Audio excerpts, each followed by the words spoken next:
to give you all some free tips on how I built the house at 22 years old and give you all some more information on this process and a little bit more about me and my journey and how I can help you all. So yes, my name is Jasmine. I am 23 years old.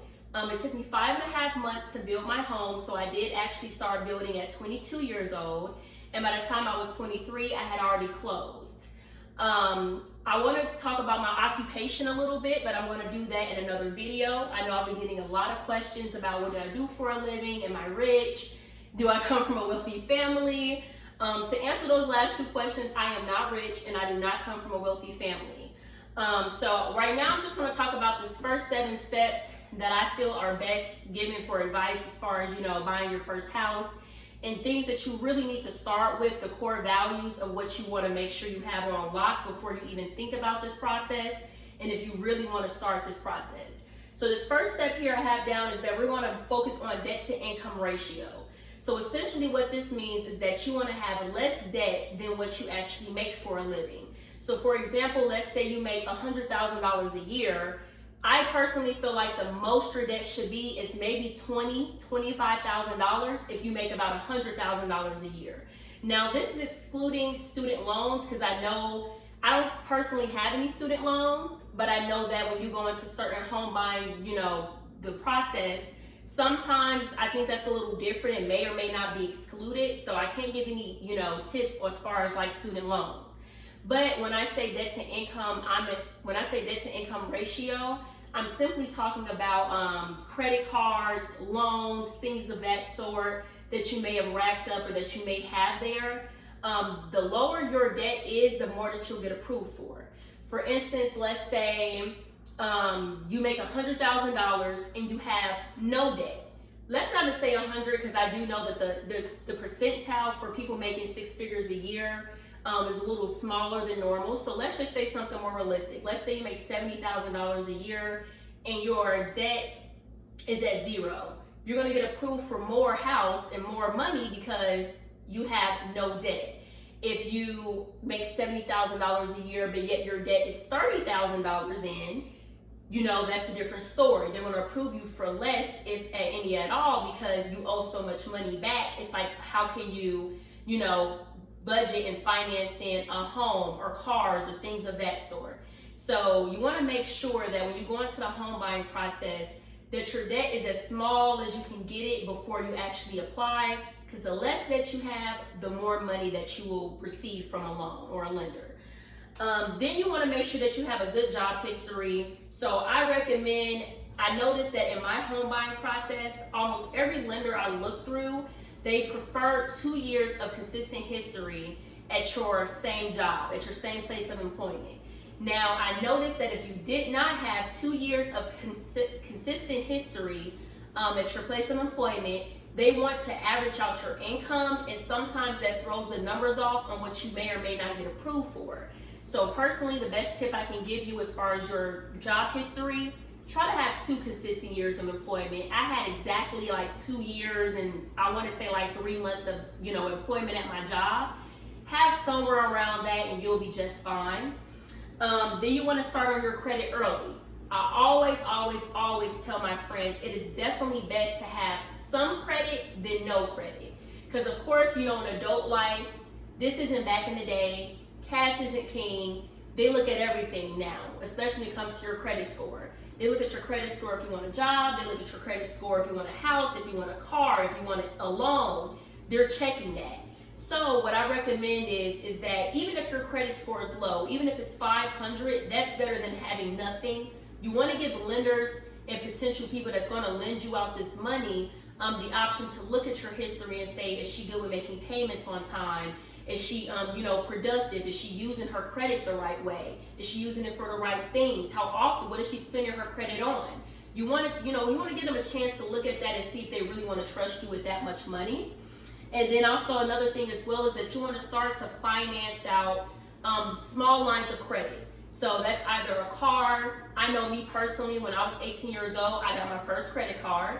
And then a little bit after that, I went and I financed my first car. I understand that sometimes this can be hard to do, so you may have to go the route of buy here, pay here places. That's always an option. Just look at that interest and make sure you're being cautious with that. But you want to make sure that you have some line of credit open to build your credit. That's what's sort of going to get it going. By the time I purchased my first home, at 22 years old when I applied for the process, my credit score was at 740, and I want to say it really, had rose up to 780 by the time I closed. So my credit score was at 740, maybe a little bit higher than that. In the 740, 750 range is where my credit score was at 22 years old when I applied for a home. So you want to make sure that you, even if you don't agree, and I personally wouldn't tell anybody to go finance out a car because I understand the financial responsibility behind that. But get yourself some type of line of credit. That way you can start on that credit. You can just start building that up, and that'll give you some rapport there. And then you want to decide if you want to go to traditional, or do you want to go a home, do you want to go the traditional route as far as buying a house? Or do you prefer to go through a home buying process, a home ownership program? So a lot of the times there's a lot of programs, depending on the state that you're in, that offers home ownership programs.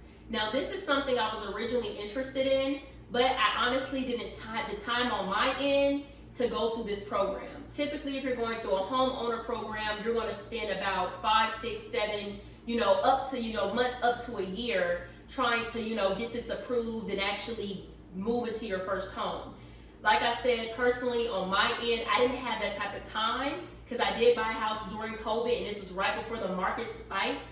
So I went the traditional route. I applied to a regular lender here in Georgia. I applied to a regular lender. In a day or two, I got approved, and from there, I started building my house. I paid my escrow money, and we'll have that conversation later on about those details.